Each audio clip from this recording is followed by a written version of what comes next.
About the event.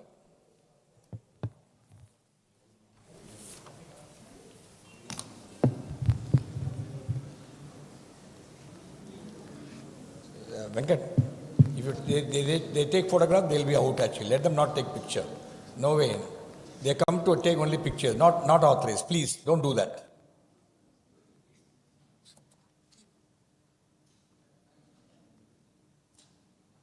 What about they'll all go now? Which college they are from? But when are they going? Fishing.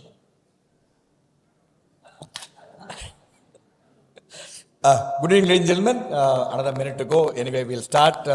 Before I move forward, let me tell you what's happening in MMA next few days so that you don't miss them. And I request you all for your attention so that you don't miss some of the good events what you are going to organize. The event which is going to happen next is on 25th of June. Very interesting event. Marketing mixology, 4 essential ingredients for marketing success. We have one of the outstanding speakers in marketing and branding, ex-Ulka head, Ambi Parmeshwaran. He is going to be there with us. Along with it, we have Satya Sriram, who is the independent advisor. He will be former CEO of Apollo. And also Ram Kumar, former MD of Tube Investments. And Manoj Bhattanaban is the restaurant chief mixologist and a storyteller. I want to tell you what is mixology. I also got confused. Then I understood. Mixology is nothing but when you do a cocktail, you do a lot of mixing. And you do so much of attention you pay to that, make sure that best blend comes here. So in your marketing and branding also, you have to have that concept. I think it will bring you the best marketing brain in you. So come and attend. Listen to Ambi. It's happening on 25th of June. And he's written a book on this that will also be there available that day. Then on 26th of June, this I'll always tell you not to be missed event. Is seminar on immunity intelligence, wellness strategies for high performance living. We got 4 outstanding doctors who will be sharing with you. You have Debbie Lovely, then also Lakshmi Nair. He is the head of physical medicine rehabilitation Apollo. Then Madhumita, she is a senior consultant with MGM. She'll be talking to us on all preventive medicines. And Suresh Kumar, managing director of Best of Ideas. So we got 4 outstanding doctors will be sharing. Then on the 4th of July, in addition to a lot of other events also happening at all our chapters. Due to paucity of time, I'm not telling you. Then on 4th of July, not to be missed event again, is the MMA AGM and the award function and the Managerial Excellence Seminar. Managerial Excellence Seminar is happening at 3 o'clock in the afternoon, where the winner of awards of various categories like manufacturing, MRF services, Cholamandalam Finance, and education, VIT and MIT, and SME sector, all of them will be coming and making a presentation. What made them in this award? We have the chief guest for that evening is Sunita Reddy, MD of Apollo Hospital, and Mr. Kamal Bali will be delivering the keynote address. He's the president managing director of Volo Group. So it's happening on 4th. That day, we are also getting all the LMA directors from CEOs from all over South India coming and joining us for a LMA CSO conclave, CEOs conclave being organized by MMA along with IMA. So it's quite a busy day on 4th July. Please do come, join us, and also join us for the dinner. It's a great celebration of us, what we have done over the year, the great achievement, and we'll be happy to share our presentation on that day, the achievement, what has been done by MMA. 12th July again, we have even the Rowhead 2.0 at IIT Madras. This event is jointly we are doing it, but IIT Madras. We got Professor Sitaraman. He is the All India Council for Technical Education, is the chairman. He is going to the book. He is going to be talking to us along with Kamakoti, director of IIT Madras, Lakshmi Narayanan, chancellor of Kriya University, and also Vaidhi Subramaniam, vice chancellor of Shastra University. So please do come. This is happening at IIT Madras. We are one of the partners for this event. 19th of July, again, excellent event. The nurturing quotient of how you grow yourself and others' leadership success. We got 2 outstanding speakers. Nirupama Subramaniam and Rajesh Ramakrishnan are going to be talking to us. Then again, we have a book reading is happening by this time by Ram Prasad. It's happening on 23rd of July. On Monday, 23rd of July. Again, we have an excellent discussion on the review site enables for execution excellence. Venkat Chennagalli is the one who is the founder of 108 ambulance system. He is going to be coming and talking to us. So we got quite a bit. I think coming to today's event is again interesting weekend. I know how many of you had opportunity to read this book. It's a very, very important book in the sense they always, many people blossom late and they're not that bright and young. I have met so many of my friends are outstanding leaders today, but they're all mediocres in the college and in school. And two of things I know Babu will be thinking, not going to steal the thunder you. Two concepts which I really like is scaffolding actually. I know without scaffolding you can do nothing. I've seen so many of them. That concept is really, really outstanding and it is very, very important for us to, there are much more, but I won't talk. Think the event today is hidden potential, a science of achieving great things. And what is very, very interesting today is we have got three outstanding speakers going to be talking about this book. And gentlemen, put your hand together to welcome our distinguished speakers for this evening. Babu Krishnamoorthy is the Chief Chef of Instep. Then we have Rajesh, she is the founding director of Mancoch Financial Services, and Murali Krishnan, Sydney Murali, popularly known as Chief Operating Officer of Anantara.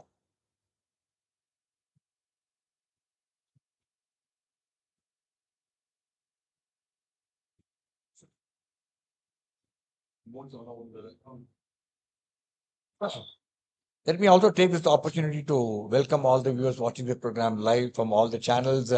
And if you have any questions, there's a QR code. Please scan the QR code and share your questions. We'll be delighted to respond to all your questions. Before I also close, the MMA election is coming to close this month, Monday, the last 3 p.m. And if we do NSDL, the e-voting lines are open. You must have already got those who are individual members, you have a voting right, paid your fees only you'll get.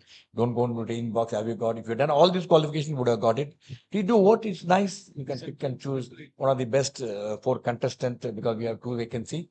You can do that. Before I hand you over to session, Babu, let me briefly introduce the distinguished speakers for this evening. May they...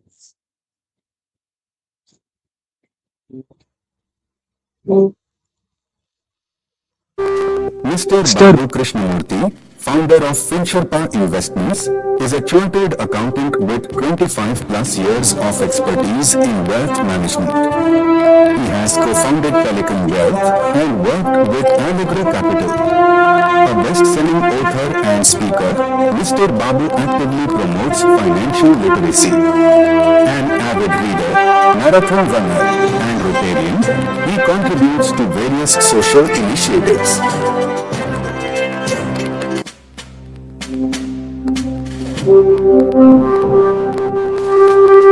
Ms. Rajesh is the founding director of Bankonis Reserve, managing 750 rupee plus crore in assets. A chartered accountant and cost accountant, Ms. Rajee topped her CA exams and is a certified financial planner. With 17 plus years of experience, she specializes in taxation, mutual funds, and retirement planning. Ms. Rajee is also a speaker, educator, and advocate for financial literacy through initiatives like Money Matters and Shakti.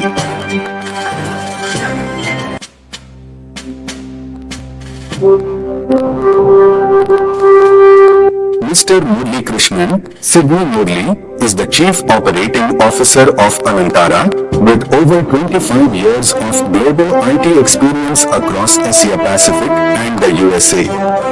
Mr. Murali has led sales and technology functions in CRM, ERP, cloud, AI, and IT security for firms like Google, HP, and Cognizant. A grown-up certified coach and industry speaker, Mr. Murali also a level 2 cricket coach in MSW, Australia. Everyone, very, very warm round of applause to our distinguished speakers for this evening. Very high profile. I'm sure you're going to have a very interesting evening. Once again, all the viewers watching the program, share your questions. People who are here, the many feature, there will be a QR code shown on the screen. Please just scan it from the place wherever you're sitting there. Please send your questions there. Agree to answer all your questions relevant to the topic what you are going to discuss today. What do you, Babu? Looking forward to interesting evening. Thank you, Group Captain. Always a pleasure being at the MMA, and like the tagline which is often mentioned, readers are leaders. So our journey is to make sure that we keep imbibing new intelligence that's available in the form of books, and we've been doing this for a reasonable amount of period, and hope we've been able to add value and inspire more people to get into reading to enhance knowledge. With that, I just want to take a moment to thank Rajee and Sydney Murali for being here. It takes a lot to invest time to read a book and then come and spend an evening sharing it with all of you. So thank you so much, both of you, for being here. As the person who has chosen this book, one of the desire of why I thought this book was relevant is that we always tend to believe that there is something more that is possible by all of us in whatever walks of life. I think specifically about me, if I look at my own self-assessment of what I've done in life and what I continue to do, I always believe there is something better that I can do. And there's always a gap between what I think is possible and what I'm currently doing. And I think that applies to many of us as well. So how do we bridge that gap? How do we kind of be that best potential of what we can do was always an intriguing thought. And when this book came along, The Hidden Potential, I kind of made sure that I reserved it for a discussion so that forces me to read this as well. So I'm going to start by giving a small introduction about Adam Grant, who is the author of this book. So Adam is actually a Wharton Business School's top-rated professor for 7 years. He's an organizational management thinker, and he's written multiple books in this genre relating to motivation and how we can kind of go on to achieve better things. Books like Think Again, Originals, and Give and Take have been bestsellers in their own genre. But coming back to The Hidden Potential, I think it's important to understand that there are gaps in all our performances. And sometimes we relegate it to the fact that we think, potential of the 100% potential is reached by a very few people who are champions, right, in various fields. In sports, it's easy to look at people, and we believe that is only due to the talent that somebody possesses. And the author goes on to rebuke that and says there is a framework that is available for all of us to follow. And that framework, if we kind of use, I think then we can all kind of achieve greater success in whatever state of work that we choose. So I'm going to pause here, and I'm going to kind of invite my two eminent speakers and guests to share their initial thoughts on the book. And can I invite the lady first, Rajee, to please give your initial thoughts on reading the book and what you thought. Just speak. Check. A very good evening to all of you here and those of you who have taken the time to watch this online. So thank you, Babu, for this opportunity, because I think this platform has given me the opportunity, the chance to uncover my own hidden potential as a reader. So for someone who was a very voracious reader from her young age for almost 20 years, I should say my reading has taken a backseat over the last 7-8 years. It's been a disaster, really. I hardly read about 2 or 3 books a year.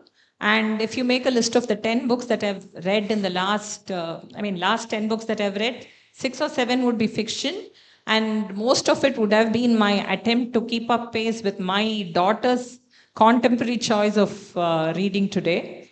So when Babu invited me for this program and said, he asked me to join this, and I received the book 2 weeks earlier, my first reaction was to get into panic mode, full panic mode. Because when I saw those 250 pages, I was not sure how I was even going to read it in the next couple of weeks, forget internalizing it, processing it, and sharing my thoughts on it. So I thought I'll just type a message to him, give him enough time to invite someone else. But then I was too proud to do that too. So there was one more thing which, kind of urged me to give this a shot. So the author, again, a couple of years back in 2023, by some force of circumstances, I was introduced to Think Again by the same author. And I know he has this particular pattern and fashion. What Adam Grant does is he opens with a very fascinating story. So you don't even know, you think you're reading fiction, there is the story which unfolds, and then you want to know how it happened and how it ended. Then he glues in the right kind of lessons. Then he also, lends it tremendous credibility with lot of research data. Then he throws in the right amount of charts, the quotes, and then he connects that original story to all these points. And finally, he ends it with very impactful, at the same time, simple action points. This is the pattern that he follows. And I thought once I start the book, Grant would kind of absorb me into it, and he didn't fail me. So I went about, and the last few days I've even been looking forward to being here. So the crux of this book is about something called character skills, which is so we all give attention to cognitive skills, math, science, and all that. But he talks of 4 character skills, and I'm going to talk about how these character skills actually help me read that book itself.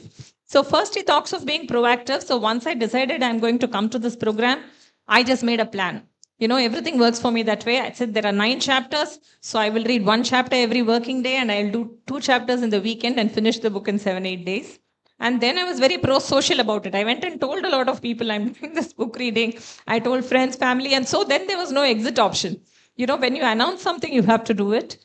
Then I was very, very disciplined about it. Once I decided, I reduced my digital time, which is, the most important distraction for any reader.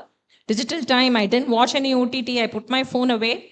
I read, reread, and one day if I had to miss, I made it up the next day. And I kind of inspired myself. I'll go back and Google the actual stories, compare the facts. In fact, I was fascinated by that rescue of the miners in Chile. So I went back and compared. And this is how I ended up reading the entire book. So that's what Adam Grant did to me. And character skills, that's what they do to you. So we'll talk more about. Thank you, Rajee. Thank you. Absolutely, character skills is a very, very important foundation of the book that gets started. Murali, your initial thoughts on the book? Thank you, Babu. How many of you read the book in the audience? All right. I think we hopefully, yeah, I can see a group captain there. But I think this is something, hopefully we'll leave you end of this session to let you read the book. Okay. When I read the book, and thanks, Babu, for pulling me in, I have a similar situation like what Rajee mentioned. I used to always read a book every day, even if it's half a page. But the last 2 years has been very hectic for me. And Babu just brought me back to reading, and I'm so grateful to you, Babu, seriously. I run an IT software company. It's crazy, end of the year, so many things going on. Small company, you end up doing everything. But this came and I said, should I take it up? I took it up. And I'll come to the book and what Babu asked about initial thoughts. Character skills really hit me hard because I've always believed that in life, again, through experience, you need to be street smart. That's my fundamental belief. And this is more for the youngsters who are here, who are yet to hit the bigger highway in your life, be it working or having a family or juggling family and work. You need to be street smart. And India as a country, most people are street smart, right? How many of you ride 2-wheelers here? You know how to beat the traffic, beat the red light and go. That is, everybody's nodding. That is being street smart. So to me, character skills are nothing but being street smart. I used to tell my daughter that I don't care whether you get first rank or second rank, but I want you to be in a position where if there is an issue like a disaster or a difficult situation, you need to know how to navigate, get out of it, and do what is the right thing. Many places, many countries, I lived in Singapore, Australia, USA, and India. Some of these countries, people just panic. But people from, let's say, some of the Asian countries, they know how to get out of that situation and do what is the right thing. That is character skills. And that has been told beautifully by Adam in this book. And one thing which resonated for me is being polyglot, you know. Polyglot is people who can speak a few languages or can understand a few languages. And the way he described it is fascinating to me because it's happened to me. It was like I was looking into a mirror. Is this me? He's describing. Because when you try to learn a language, a new language, you struggle, you don't know, you make mistakes. And what Adam is saying is people who succeed, and he's taken two examples in the book, they were paranoid, but they came out of that comfort zone to a discomfort zone. And they stayed there to learn whatever the language was. And I used to do that. I didn't realize I'm in a discomfort zone until I read this book. Even today, I'll break into my broken Telugu or Mandarin just to learn the language. I will make mistake and the other person will correct me. That registers, that stays with me. And for me, it has become natural to be in that discomfort zone. Language is an example. But then I look at my life. I've been working in the industry for over 35 years now. Everywhere I do something new and something different. Even being here today with Babu is something new for me. So I guess I'm used to the discomfort. I'm not saying I've done anything huge, but that is a great story, which I take it as a takeaway reading the first chapter in the book. Babu, I'll pause here. Just hold the mic, Sydney. I'm going to come back to you for reaction. So this book is broadly divided into three sections, so to say. One is, like he's talked about, character skills. The other is structures of motivation. As group captain mentioned, the concept of scaffolding and how you kind of take support. And the third is build systems of opportunities. How do you use this as an opportunity and then make the big change? So these are broadly the three topics that we had. So I'm going to come to Sydney. Out of all these three topics, and within that, a lot of subtopics are there of discomfort and what you mentioned. Can you give us something that deeply resonated with you based on your life experience? You did speak about being a person who learns languages, therefore you adopted. You had, obviously, whenever you learn a new language, you go through periods of discomfort when, you obviously reveal your ignorance to another and therefore stand to get corrected. And it's awkward many a time. I understand that. But are there any other things that kind of caught your attention, resonated with your past experience? If you could share, that would be great. So many. I used to do this even in a customer meeting in China or wherever I was, break into a broken Mandarin and I'm making all the mistakes. But that helped me break the ice with the customer, build relationship. So the discomfort has become default for me, probably because as a kid I was living in different cities. My father was getting transferred and I'm picking new cultures, new skills, new languages. There are lots, Babu, but I want to talk about something from the book again. The group of 13, right? What do they call them? Golden 13. Yeah. Golden 13, I really request all of you to read the book. To me, I could not put the book down. I had to put it down because I wake up at 5 a.m. for tennis. And it's only in the night time I got to read. And I'm trying not to see TV with my wife. And I said, no, I'm not watching, as Rajee said. Yeah. So the Golden 13 reminded me of a movie also called Escape to Victory. How many of you have seen that? Yeah, it's a very old movie where the movie was about footballers in a prison and they escaped from there. And they had all the big football players like Pele and others starring in it. The key in this book about this Golden 13 is about team building, helping each other. I'm putting it in simple English. Team building, helping each other, watching for the other person, coming together and doing something which they never expected they will do. This 13, in a short nutshell, were the first black folks who were selected to be joining the US Navy back in those days. They were the first black. And they kept saying, we have to come out of this training so good because we have more than 100,000 blacks looking up at us. So there was a lot of motivational requirement, inspirational needs for the next generation, but at the same time, it was a very tough training for them in Navy.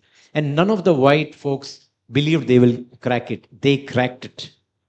Today, in the US Navy, somebody has to go and join. They go to this Golden 13 room, something like this, I guess, and they start the training from there. What they told me was that you don't have to be number one in a class or college. They were all average people, but they came together. And I want you to read the book. I don't want to tell too much about the techniques used or what they did, which Adam then summarizes later on. You need to know that the teamwork was exceptional, just like Escape to Victory. The team was, they covered for each other, they rallied for each other. They used to read in the night after lights were off, after 10:30 p.m. to midnight in the bathroom under one light, so that the folks did not know that they are working extra. So it was not only working hard, but they were working smart also. So that's something I had a great takeaway, and which I try to apply in my life at work. I lead a team, so I need to make sure, can I use some of those? Can we get these team members to, open up, come together, we rally for each other. And there are a lot of sport analogies in this. And I'm a great sport. I'm a cricket coach. I do a lot of sports myself. Reminded me of the Australian cricket team in the 90s. Reminded me of the West Indies team in the 70s and 80s, who did great. And they all came together with one cause, So I'll pause here and give it back to you, Babu. Thank you. Thank you, Sydney. And I'm going to flow over to the same question to Rajee. Many of these topics, when you read, and especially the many years of experience in life and professionally and otherwise, we tend to kind of sit back and think about our own experiences in life. And for me, there were a couple of takeaways that I want to talk about. Before I do that, I wanted to get your thoughts on some of these thoughts and ideas. Actually, when I was reading the first few, as he said, it's segregated into 3 broad sections. The first few sections, the one thing that I kept recalling was my own journey over the last 15 years in fitness and my physical health and well-being. So around, for about 2 decades, I was a couch potato, total inertia to physical activity, because I was not tuned like that. If you tell me exercise, I will solve a crossword puzzle or Sudoku. If you ask me about playing, I'll play Candy Crush online. So that was what I was. But at some point, but today, if you look at me, like fitness is a part of my identity. Anyone who knows me would endorse that. And so this transformation, how did this happen? When I recall this journey, I could draw a lot of parallels with the decode that the author has constructed. So basically what Adam Grant is saying is, in order to achieve anything, as Murali was mentioning, you have to become a creature of discomfort. So growing involves summoning the nerve. He calls it a courage itself, summoning the nerve to become uncomfortable. That's what he says. And I think that's what happened with me. So because initially, I used to always start something, do something, and then give it up halfway, cook up a lot of excuses. I don't have time. I'm managing my work and family. I have to travel. I'll do this after this particular event is over. And in fact, he quotes procrastination as the primary enemy. Our mind is like a monkey, it always picks what's easy rather than something which is hard, but which is what is needed. So this was what I was doing for several years. And then, but at the same time, I recall that I was not fully giving up. So I will always again find some excuse to pick it up again. This is what he calls, you turn this grind into a source of joy. So I used to always look for a partner to start something. I'll find group classes. I will find group challenges or something like this. And I was getting back till it kind of became a habit, a lifestyle. Today, it's not a choice for me. It's become a lifestyle. And today I can confidently say I'm stronger and healthier than I ever was in my 30s. So this journey, when I compared with what he said, it resonated the most with me. And in that, he talks of one more thing. Why do kids learn faster? We all know that when we are younger, we learn faster. It's, I mean, not younger as in much younger. Kids learn faster, not just because they have an open mind or anything. The most important factor is they are not afraid of making mistakes, or they do not have fear of being embarrassed in front of others. So this also I have gone through. So when I join some Zumba classes, I will miss several steps. My yoga poses in the early stages were to laugh at. And if we are talking of embarrassment, that would be my badminton journey throughout. For about 2 years, I played badminton during weekends, and I could not smash the ball or pace it. I could never run or cover. The guys who played with me, used to indulge me. They used to treat me as a rest game during, in between their intense plays. But I just, it is for someone who's used to excelling. I'm very sorry. These people were talking of all the first rank holders who don't make it big. I was that front bencher who got smirked at. But so for someone like that, this was very, very tough. This journey of not doing something right in spite of, because I had no bad ball coordination, nothing. But I went through that entire period. I mean, looking at myself failing so miserably, but still sticking to it, because that was the one chance that I had for burning calories, So it resonated with a lot of things that the author has written about, where he says, but I just wish I had read the book 10 years earlier so that I would have saved a lot of backtracking and recouping. But in my personal journey, I thought that made a lot of sense, and whatever lessons he's talked of. Thank you, Raji. So I'm just going to give you two stories that I thought kind of caught my attention and kind of deeply made me think about. The first one is about discomfort, right? So we are all we all seek a certain level of comfort in whatever we do. We want to be in that space. We like that space. But growth rarely happens in comfort. Growth always happens in discomfort.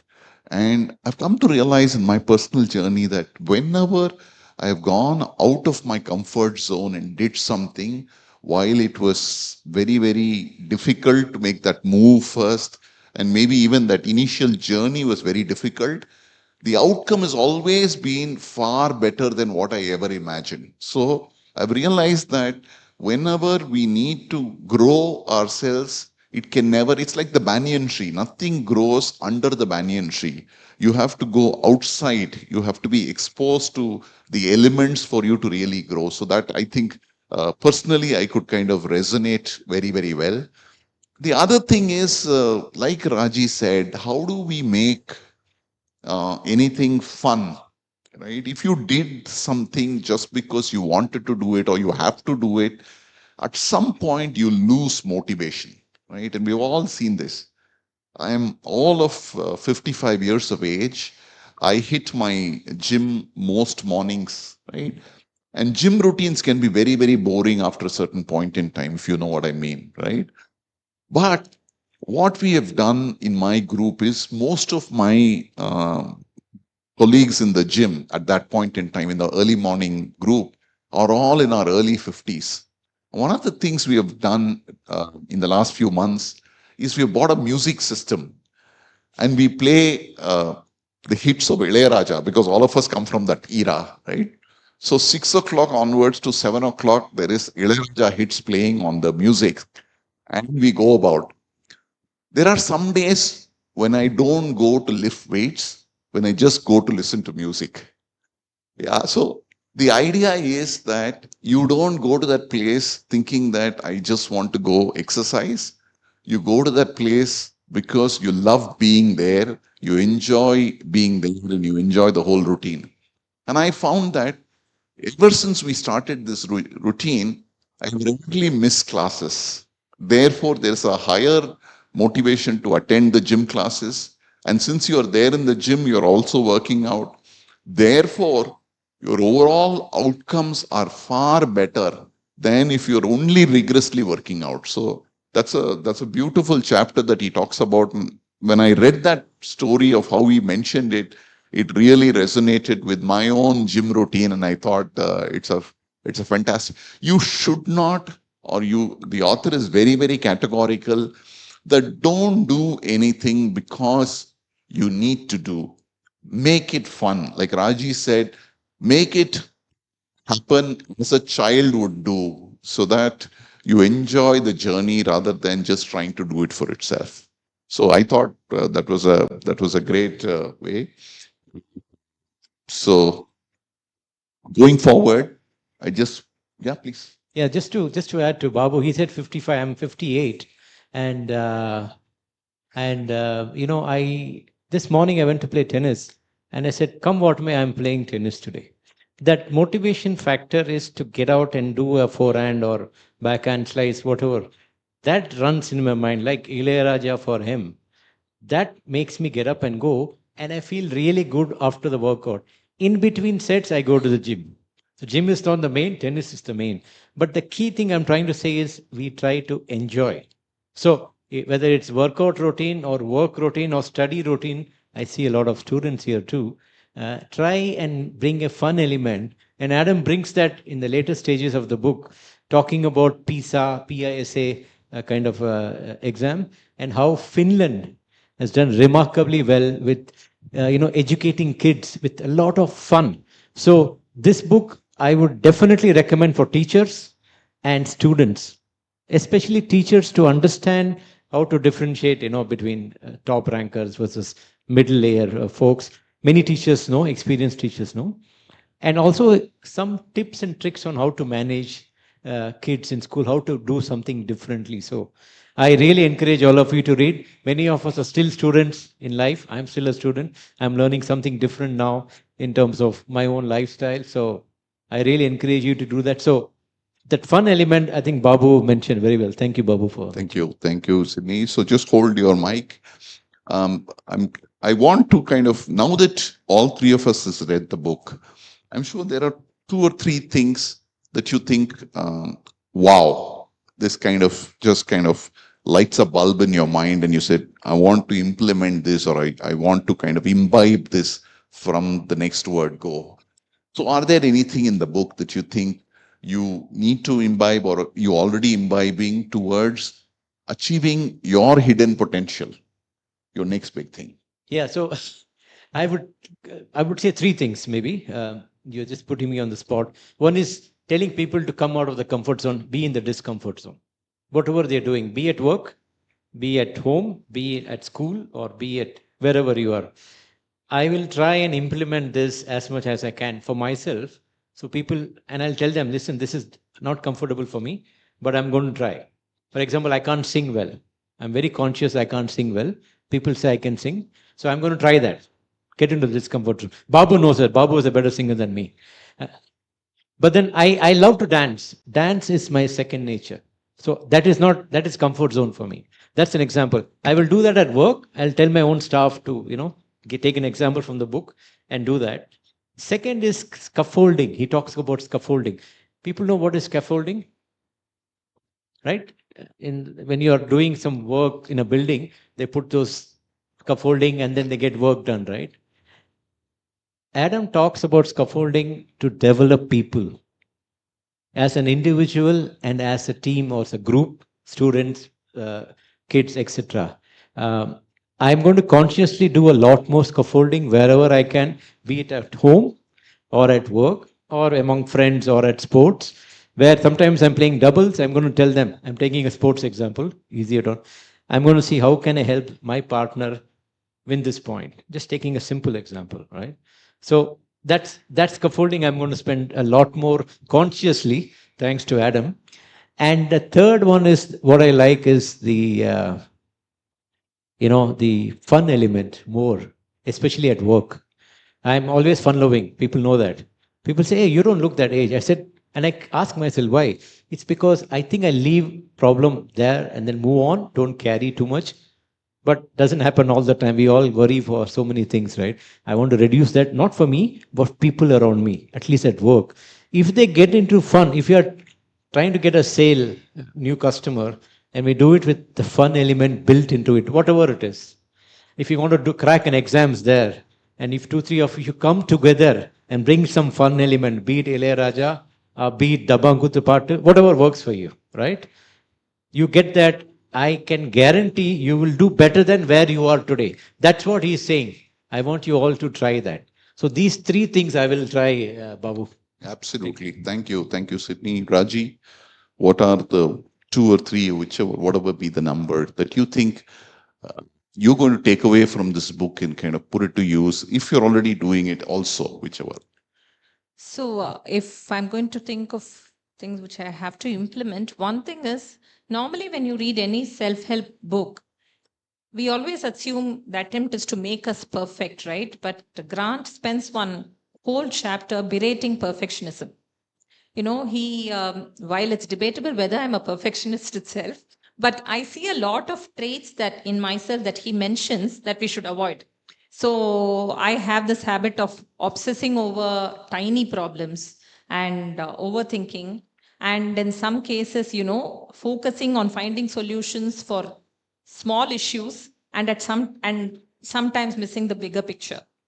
So this is something by reading those examples and stories I found that I was doing. For example, I would revisit and keep doing the same one project or one report again till, and at the end of it, still remain unsatisfied with it. So he calls this the perfectionist spiral. And he says at some point when you keep repeating this, you are again stuck in a zone because you're not going to want to make mistakes. So that restricts your comfort zone, brings down your comfort zone. And at some point, you will not want to do anything new. So I really got scared reading that. So I think the solution that he offers in that is something called mind time travel. So he says when you're doing something or when you're evaluating something that you've done, instead of looking at it today, he just asks you to take a step in time back and then look at it. Your past self is looking at what you have done today. And that would give you perspectives on whether you have improved or progressed, and that should be enough.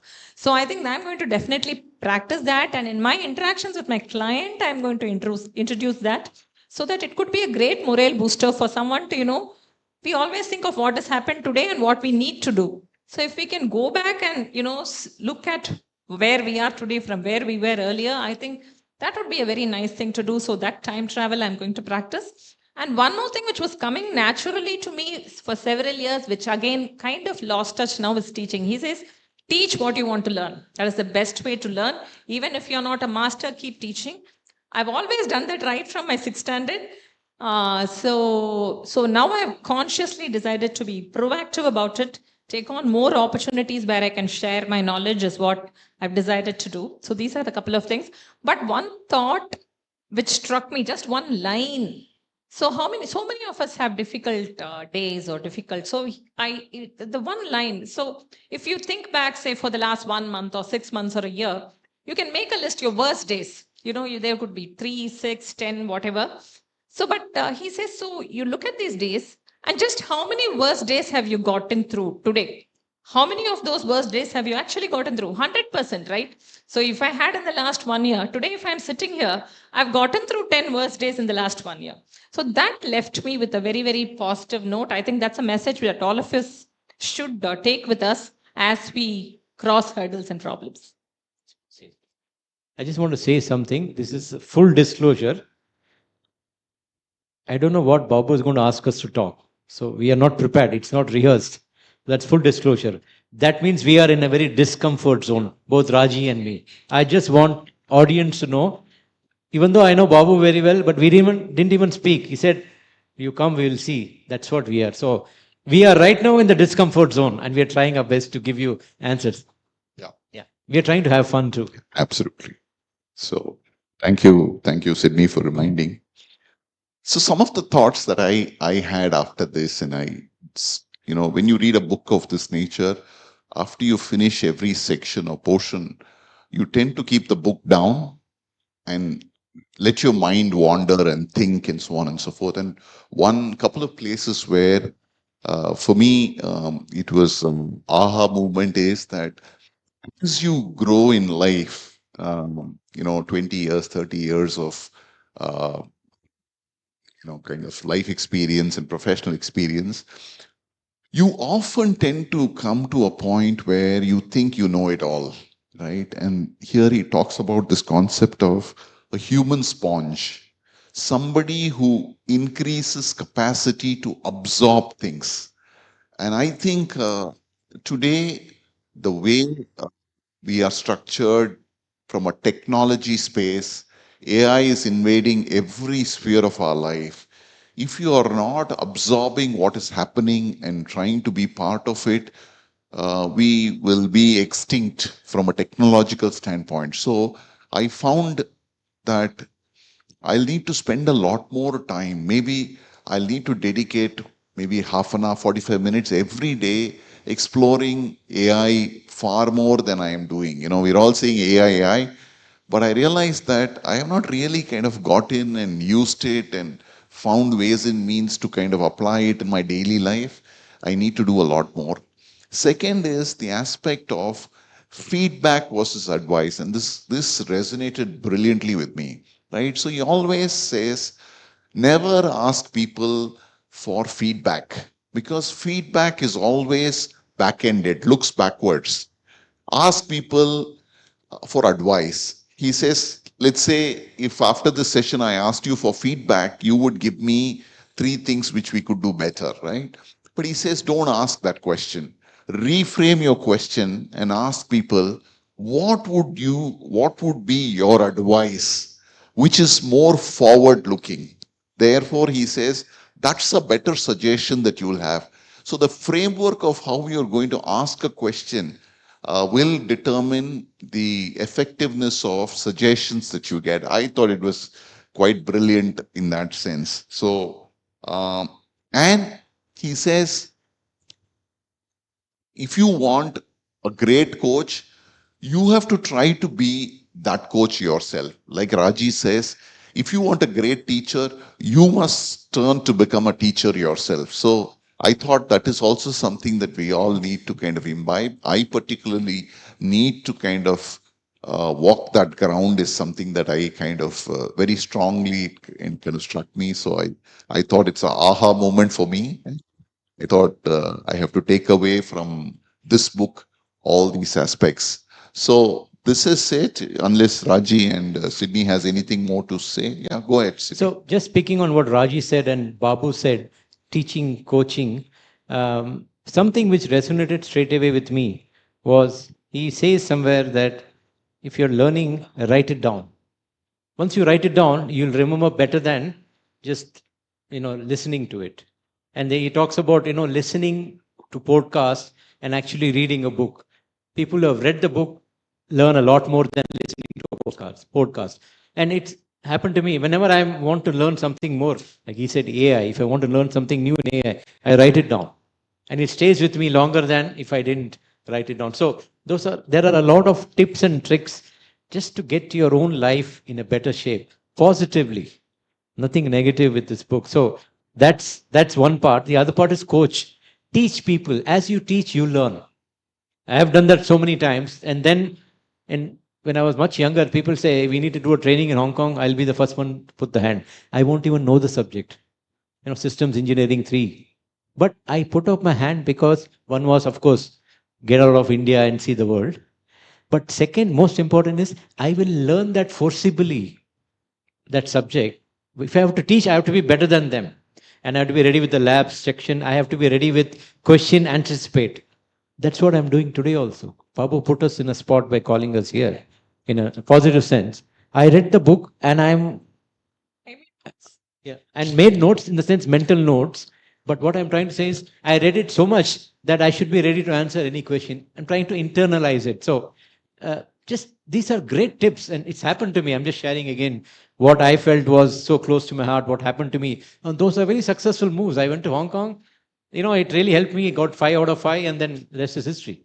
So great book to read. I really encourage all students, teachers to read. Anybody at any walk of life, you will reflect back, oh, this happened to me. This is me he's writing about, or this is my brother or sister or friend. So you will see a lot of connections happening. And coming from an Indian society, many of us are street smart overall. This book is more for people who are not so. But there are so many concepts, like how each one of them said here, you can have tips and tricks and keep them up your sleeve to unleash when you really need to. Just wanted to add that, Babu. Thank you.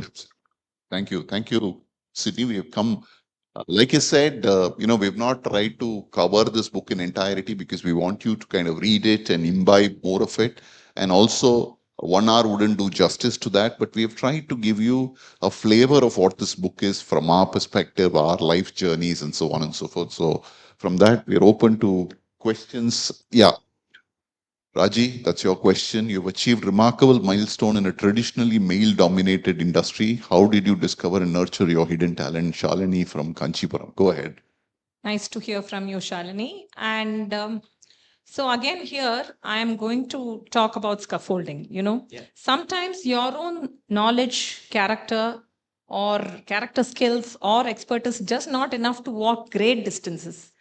The author himself says, in order to climb steeper hills, you need a lift. And that lift comes in the form of scaffolding. So I started my journey as an entrepreneur 20 years back, but my early years were quite lonely as a woman entrepreneur simply because my formal education trained me to be for a corporate career, to own a corner office in an multinational corporation. But when I started, I had absolutely no clue about business. I didn't have experience from a bank or a asset management company.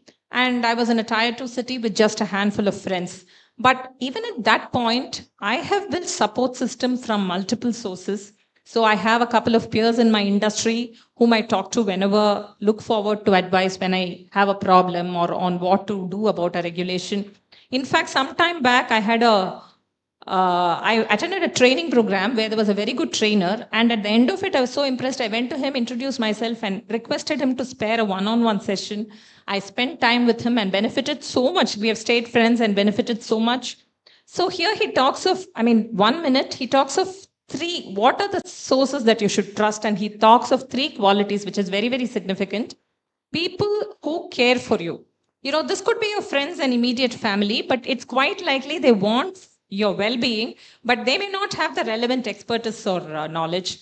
And then the second segment is people with the relevant credibility, with the relevant experience, but they may not know you. And then there is familiarity, people who know you very well. In fact, some time back, I went to one of my mentors with a proposal. He said, this is fantastic, but this will not work for you. And in retrospect, he was right. So I have built the scaffolding systems. And today, to reverse this a little bit, I would be exceedingly happy and find passion in what I do if I am that scaffolding to my clients, right? So I am the one who cares for their financial well-being. I am the one whom they can treat. If I can be the one who has the necessary expertise and experience to guide them through their financial decisions, and even finally, build a relationship with them long enough to know what they need. So that is what I'm trying to provide. So to answer your question, several industries are male dominated. In that, I think the kind of support systems that you build apart from your own skills is what help you. Thank you. Thank you, Rajee. Murali, the next question is for you. You worked across continents and industry. How has this global exposure helped you unlock hidden potential in teams and organizations? From Gautam. Yeah, Gautam, thanks for your question. How has this global exposure helped you unlock hidden potential in teams and organization? I'm still figuring out the potential which are hidden within me. I hope there is some more in me. But I think the key for me is my upbringing was in different cities in India, different culture, languages. I'm always trying to adjust and adapt, right, from a young age, right? New city, mom will go and say, get some 1 kilo of rice. I don't know the language, I'll go figure out where the shop is. So because of that, I think I developed a lot of empathy. So I'm, like, for example, I'm empathizing with all the audience here and folks who are online. Empathy is key. I try and understand each one's culture. So I use language as an example to break ice. I use sports as a icebreaker in many occasions. Once you empathize, whether be it your customer or enemy, they will, you'll be able to work with them. That's the key in life. I'm still trying to, explore more hidden potential. But that, again, I would add the character skills which Adam Grant says, being in the discomfort zone. I'll go to a new customer or a customer who's been given a lot of problem. I am sent to go and face the music. I'll go and I'm already in discomfort. Now I know. I didn't know those days. Because send Murali always, or send Sydney. Now I know they send me because I think I'm comfortable being discomfort. So those are some tips, Gautam. I can go on, but out of time, I'll stop here. Thank you, Sydney. So what advice would you give someone who feels stuck in their current role and is unsure how to tap into their hidden strengths? Santosh, you must read this book. this is covered exactly in that section. But just to give you a broad insight, take the example of car, something that's going up a hill, and he hit a point where there's no more road that is visible to him. So the way we do is we pull the car back and look for an alternative route. So that's what the author says. Take a pause, have some fun, do something fun at the side, because don't just be obsessed about the one route to take. You know, life is very long, and sometimes we don't see the obvious. Sometimes it does take a lot more time. So you need to kind of pull back and take a alternate route, but make sure that you also do something at the side that's fun, that's kind of entertaining, so that you can keep your energies and spirit going. I think that's. If I may add, Santosh, two things. One is get into the discomfort zone and get used to it, right? If you're stuck somewhere. Secondly, know your strengths. If you know your strengths, as Babu said, you will have a variety of options in life. I'm a Gallup Strength Finder coach. I know my strengths. If you need to know, you can do a test and you know your strength. Focus on your strengths. Get into the discomfort zone, because if you're there, you're going to far outreach anybody else who are doing very well today. So that's what I would say. That is from the book, by the way. And read the book. Yeah, thank you, Sydney. The book recommends accepting mistakes as a noble managerial quality. How much of it is advisable in a hire and fire environment? Yes, sir, Sydney, you come from that world. I guess hire and fire situation, you have to be very practical. You have to be human first. Okay. Be conscious of, let's say you're going to fire somebody, be conscious of the situation, how the other person will take it. Say that as simply and as less dramatic as you can, because people don't want drama in such a fire situation. Okay. I think the context Yeah, is of so- that person who's made the mistake. So if I can add to that. Yeah. So what choice do you have? You cannot, if you have genuinely made a mistake, not accepting the mistake is not going to save you in this hire and fire well. But just in case you accept the mistake and you seem as, you are willing to make corrections, your credibility improves, you're seen as much more someone who's willing to improve and adaptable. So I think that's why the book says that. And I think though it might seem scary, it's a first step that you should take. Accept responsibility if something has gone wrong, and then attempt to correct it. I think it will be valued and respected in any environment. Yeah, I think acceptance is the key. Once you accept, all emotions are down. Thank you, Rajee and Murali. Can character skills be equated with EQ, emotional quotient, and SQ is social quotient? Social quotient, right? Spiritual quotients. Yeah.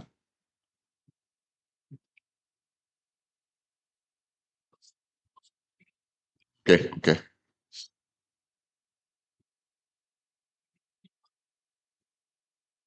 So in my understanding, and I'll ask both of them also to give character skills.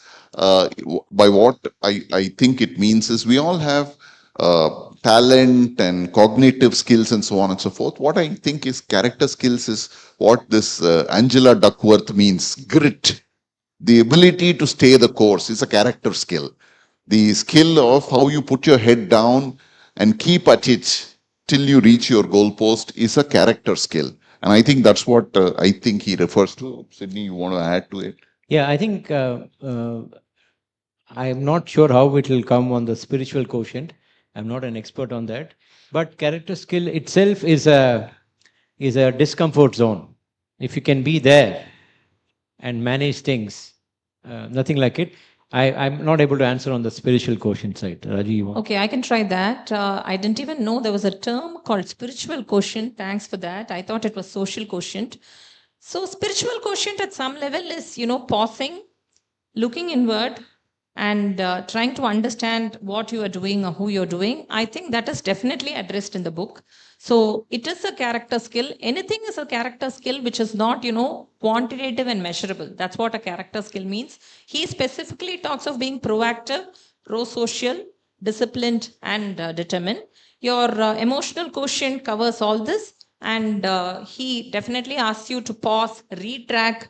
I mean, if you're stuck, someone was asking, so find your way back and then move forward. All this can be equated as spiritual quotient. Thank you, Rajee. Thank you, Sydney. So the question is to me, Adam Grant, I think, is that Adam great? He's also great, but emphasizes the importance of character over talent. How can mentors help students develop such character? So I'm going to give it in my own context. I have a bunch of mentors, and any difficult situation, I go to them and I ask for help. I ask for support. I kind of narrate the situation that I am in, and then I ask them what they will. My mentors, the way they react is they will never give me the solution, and that is not their job. That's how they have kind of interacted with me.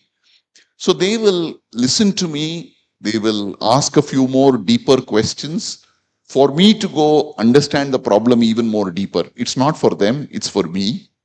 And then finally, they will ask me, what do you think would be the solutions out of this? So eventually I have found that I am the person stating the problem. I am the person coming out with solutions. And finally, they will tell me that if the journey to the solution is going to be a little hurtful, that is how it will be, right? So the role of a mentor is not to solve your problem. The role of your mentor, that's the way I understand it, is to walk along with you and help you make that journey, give you a certain amount of support through the journey, is how some of the mentors that I've been fortunate to associate have been for me. You want to add anything? Yeah, just one point. They walk with you and they show you directions. They are But the you have to, compass that the book talks of. The book talks of a compass. exactly, the book talks about it. You have to walk that particular, you have to walk towards the direction. That's how mentor will leave you at. Rajee, you want to add anything? Nothing. That's Yeah. good enough. So they're not going to give you a map. They're going to give you a compass. Like Raji said, it's going to show you a direction, but you have to figure out the specifics on that. Yeah. There is a section of this in the book, so please read it. And this is again taking you out of the comfort zone into a not comfort zone, discomfort zone. That's what it means. Raji, I want this question. Humor is one of the hidden potentials. Yeah, please. Can you please suggest ways to exhibit in strict professional environment? P. Bhaskaran, MMA member. Yeah. I think the doctor's prescription is laughter is the best medicine. So whatever environment you are in, if there is a problem you cannot solve, just take a step back and laugh at it. So I think that's very important. In fact, Adam also advocates this in terms of having a side gig, making it, a source of joy rather than that. So what are the ways? There was a section, I don't know how many of you have read this erstwhile magazine called Reader's Digest.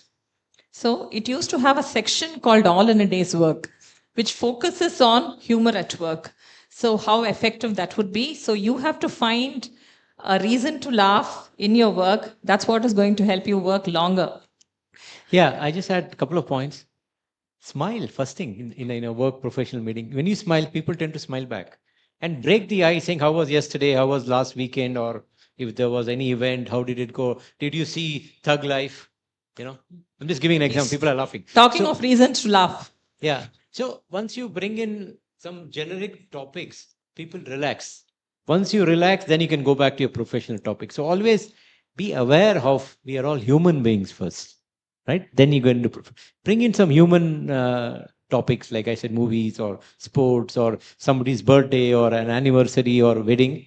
Then you get into work. That's one way of bringing in humor, and people get comfortable in something which is not work related. Then you get into work, and humor just builds onto it. In fact, me and Sydney were at a meeting last evening at this time where we were, spoken to by Pulavar Ramalingam, who's a very humorous speaker, and he gave his entire evening, 1 hour was on humor. And, humor can be a beautiful vehicle to convey a very important message. That's what my takeaway was.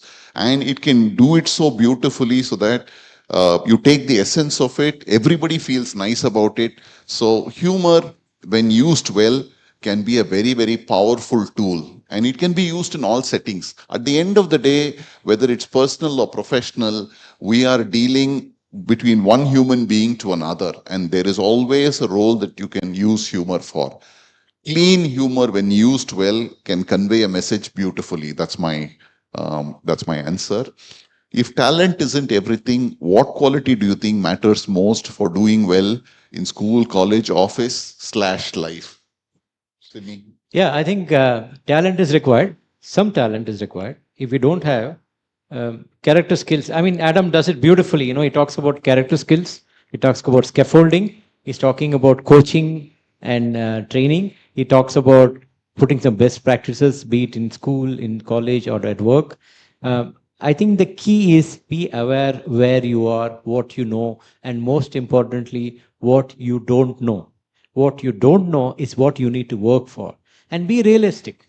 The Golden 13 is a great example. There's a chapter on it. They didn't know anything. They were just 13 black guys who were, told you're joining Navy, you have to undergo this training. And the training times were shortened compared to others. Perseverance. So, for this person who was asked this question, book is an ideal way for you to start. Okay.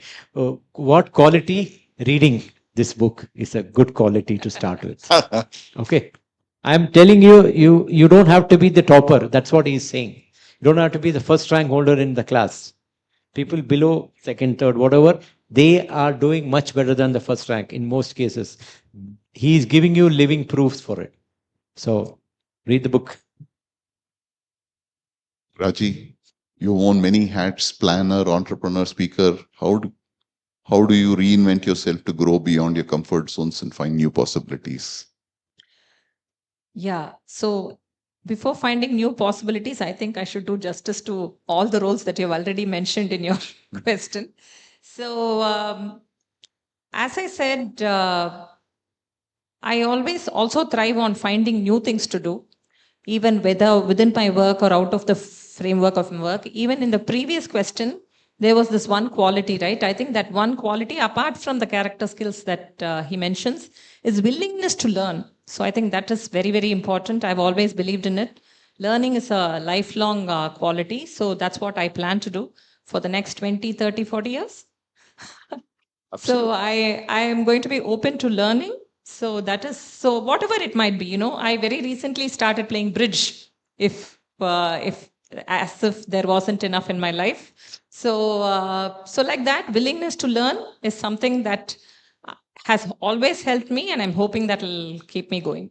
Absolutely. Thank you, Rajee. Are we done with the questions? Okay. Any audience question here? I think that's also. Oh, those are all okay.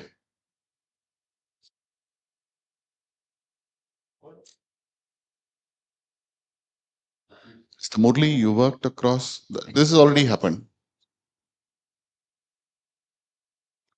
From your experience in cutting edge tech like AI and cloud, how do you spot and nurture hidden talent? The word hidden keeps to be coming everywhere. So hidden talent within highly technical team. Yeah, so we need to spot that hidden, whatever the talent is, whether they are in AI or agentic AI, or do they know how to write the prompt, whatever what cloud it is, IaaS, PaaS. What I I have a fundamental belief. There are two things people have: skills and attitude. Okay, skills can be acquired. We can learn any skill.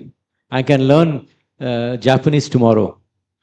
But if I don't have the attitude to learn Japanese, or if I learn, I don't want to use, it's of no use. So one thing we look for, or I look for, is attitude. Is there a fire or hunger in this candidate? Positive hunger, positive fire. Then if they know only part of it, others can be learned. So that's one of the fundamental thing I generally look for when we hire or when we look for talent.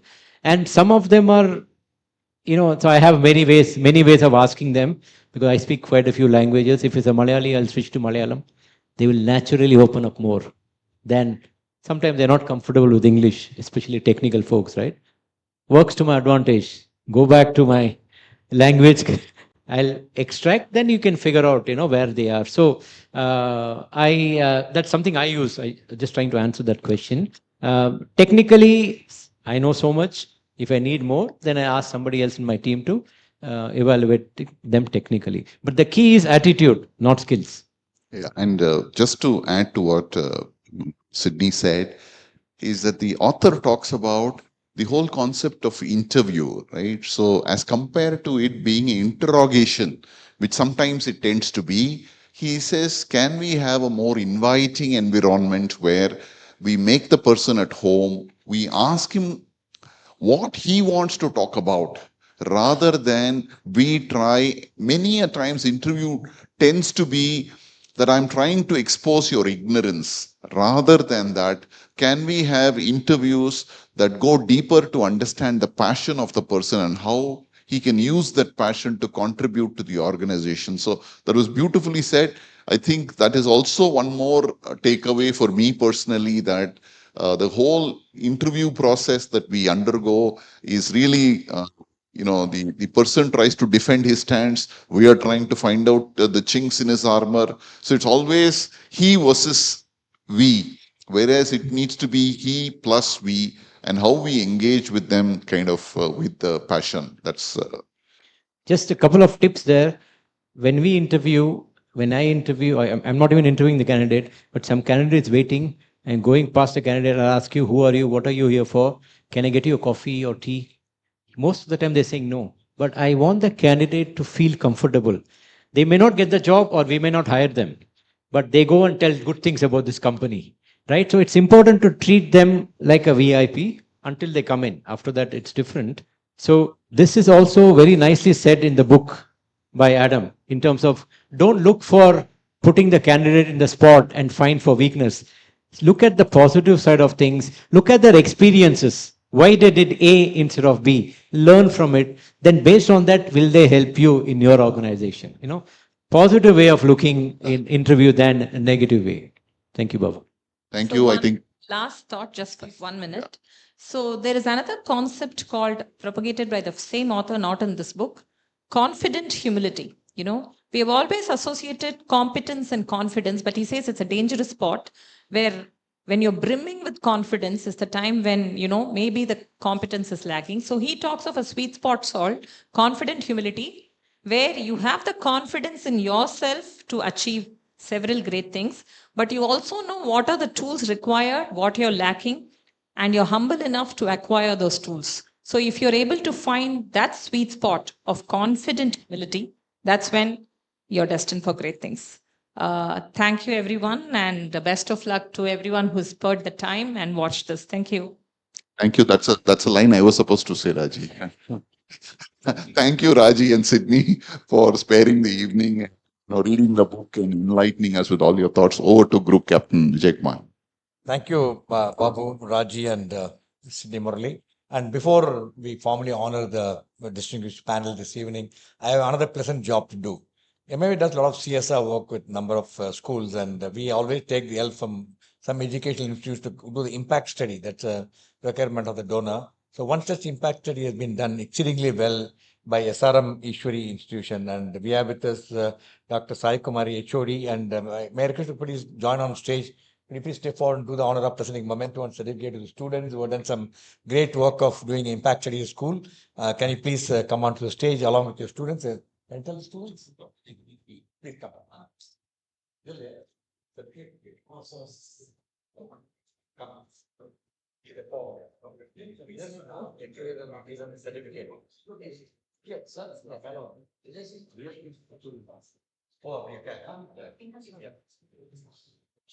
and gentlemen, under the guidance of Dr. Sai Kumari, HOD of Management Studies, the institution has quite done well. Let's give them a big round of applause. And the students who have done this, Mr. Kumaran A. May I request Kumaran? Mr. Kamesh, Mr. Lokesh, Mr. Karthikeyan, and there is one Mr. Harshavardhan who could not join us today. So let's give a big round of applause for students who have taken part in this. They went to the school, spoke to the students, spoke to the teachers, and also took the views of the parents to understand how the CSR was done and how much impact it had on them. And they have delivered a very detailed report on that. So it's been a fabulous work. Thank you, Dr. Sai Kumari, and all your students for that.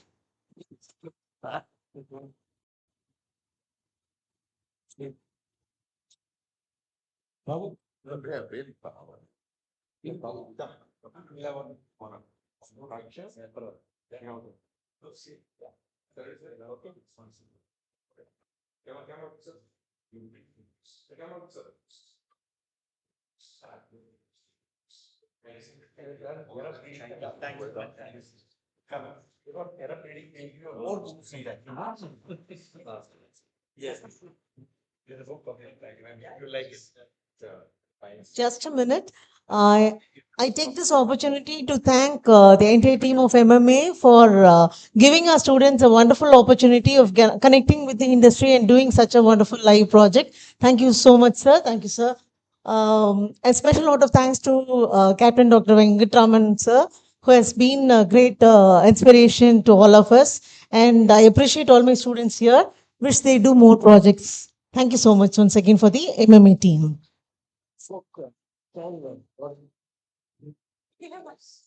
For this book, whatever compiled, and give us QR code, you can what to be. So all these will keep published. Yeah, take your coverage, whatever. Photos.